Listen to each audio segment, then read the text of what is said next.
C'est un profil qui a un peu toujours existé. On a toujours eu à côté de gens très bien formés, des universitaires, des enfants de la bonne société qui devenaient des djihadistes. On a toujours eu des gens qui étaient par exemple recrutés dans les prisons, ce qui est une grosse inquiétude depuis longtemps.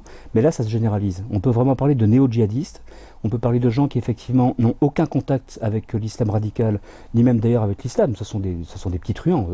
Et l'islam, comme toutes les religions, condamne le vol, les crimes, etc.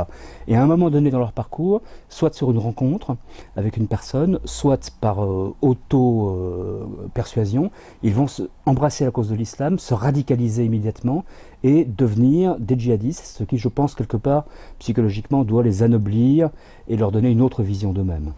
La frontière est de plus en plus fine et il y a un malaise dans une partie évidemment infime, dans une partie de la jeunesse. On le voit dans la délinquance. On a une délinquance de droit commun qui est de plus en plus violente. Des gens qui sortent leur Kalachnikov ou leur 38 pour un oui ou pour un non, qui tirent avant de discuter, qui tuent des gens pour des histoires de rivalité entre bandes, de filles, d'accès refusé dans une boîte de nuit, etc. Eh bien ce sont les mêmes qu'on va retrouver aujourd'hui avec la même violence, la même révolte viscérale contre la société dans le djihadisme. Et effectivement, ils passent de l'un à l'autre, et ils peuvent passer dans les deux sens. D'ailleurs, on va avoir les deux activités, comme Merah, qui était à la fois un petit délinquant et un djihadiste qui tuait des soldats et qui tuait des enfants juifs.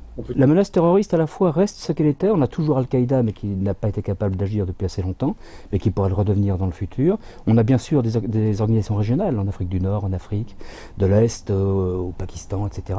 Mais on a ces nouveaux terroristes de l'intérieur, les homegrown terroristes, comme disent les anglo-saxons, qui se recrutent dans une jeunesse peu politisée, peu formée, et eux sont beaucoup plus dangereux d'une certaine manière, parce qu'ils peuvent être partout, d'une part, qu'ils sont très difficiles à repérer, ils s'agrègent sur des modèles d'affinité de famille ou de quartier, donc très difficiles à infiltrer, et sans contact avec la mouvance, donc extrêmement difficile à repérer de l'extérieur.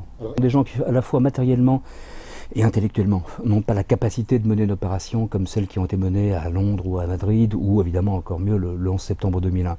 Mais ils peuvent faire beaucoup de dégâts socialement et humainement, parce qu'à partir du moment où ils sont prêts à viser n'importe quoi, il est clair pour n'importe qui a un peu de bon sens que jeter une grenade dans une épicerie sous prétexte que le propriétaire est juif et qu'elle est fréquentée par des juifs, outre le fait que c'est un crime, ça n'a aucun sens.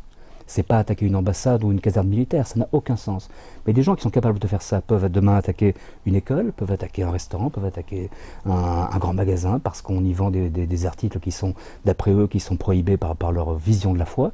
Donc ce sont des gens qui sont extrêmement dangereux dans leur motivation et dans le ciblage qu'ils font, mais aussi par les moyens qu'ils ont. Parce que étant des truands, ils ont accès à des grenades, à des armes automatiques, à des kalachnikovs. Donc ce sont des gens qui, avant même d'être formés, ont déjà en main, si on peut dire, leurs outils de travail.